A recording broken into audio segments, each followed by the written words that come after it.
আর যদি কোন রকম বান্দার হক যদি আপনি নষ্ট করে থাকেন, একজনের মানহানি করে থাকেন, একজনকে হ্যায় প্রতিপন্ন করে থাকেন, একজনের নামে মিথ্যা অপবাদ দিয়ে থাকেন, একজন আরেকজন ছোট করে থাকেন, আল্লাহর কসম আপনি তাহাজ্জুদ গুজার হতে পারেন, আপনি বড় দানশীল ব্যক্তি হতে পারেন, আপনি বড় বক্তা হতে পারেন, আপনি একজন আমলে সালিহ ব্যক্তি হতে পারেন, আবেদদারি ব্যক্তি হতে পারেন, জান্নাতের আশা আপনি করতে পারেন না। হাদিস বুখারী মুসলিম।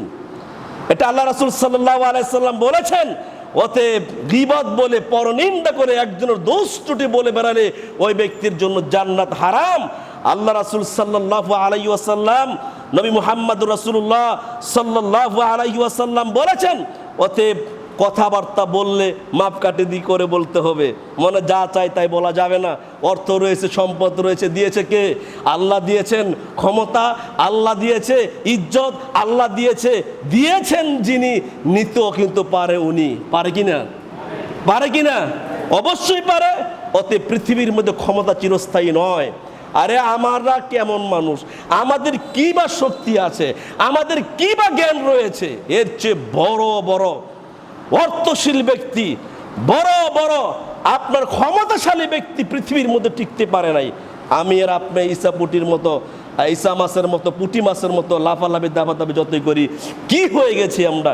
কিছুই হতে পারি নাই, আমরা কিছুই হতে পারি নাই। অতএব জিহ্বাকে হেফাজত করার দায়িত্ব প্রত্যেকটা মানুষকে। এর ফল কি? এর রেজাল্ট কি? জান্নাত অনিবার্য, জান্নাত অনিবার্য। আরে আল্লাহর নবী মুহাম্মদ রাসূলুল্লাহ সাল্লাল্লাহু আলাইহি ওয়াসাল্লাম বলেছেন, তোমরা দুটি বিষয়ে জিম্মাদার নিয়ে নাও, হয়ে যাও।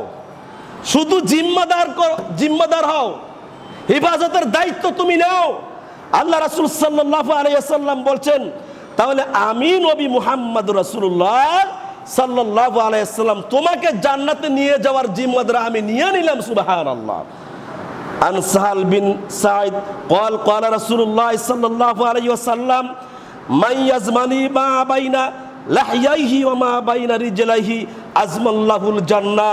আল্লাহ রাসূল সাল্লাল্লাহু আলাইহি সাল্লাম বলছেন, দুটি বস্তুর জিম্মাদার যদি তোমরা নিতে পারো, আমি নবী মুহাম্মদ রাসূলুল্লাহ সাল্লাল্লাহু আলাইহি ওয়াসাল্লাম তোমার জিম্মাদার নিজে নিয়ে নিলাম। সুবহানাল্লাহ। এর ভিতরে এক নাম্বার কি? যদি দুই চোয়ালের মাঝখানের জায়গা, অর্থাৎ মুখের জিহ্বা, এর জিম্মাদার যদি তুমি হতে পারো, লজ্জাস্থানের জিম্মাদার যদি তুমি হতে পারো, তাহলে রাসূল আকরাম সাল্লাল্লাহু আলাইহি সাল্লাম বলেছেন, আমি তোমার জন্য জিম্মাদার হয়ে গেলাম। সুবহানাল্লাহ। অতএব জান্নাত অনিবার্য, জান্নাত অনিবার্য। আর ঠেকাবে কে আপনাকে? ঠেকানোর কোনো সুযোগ নাই। জান্নাতে যাবেনই যাবেনই আপনি। এটা আল্লাহ রাসূল সাল্লাল্লাহু আলাইহি সাল্লাম বলেছেন।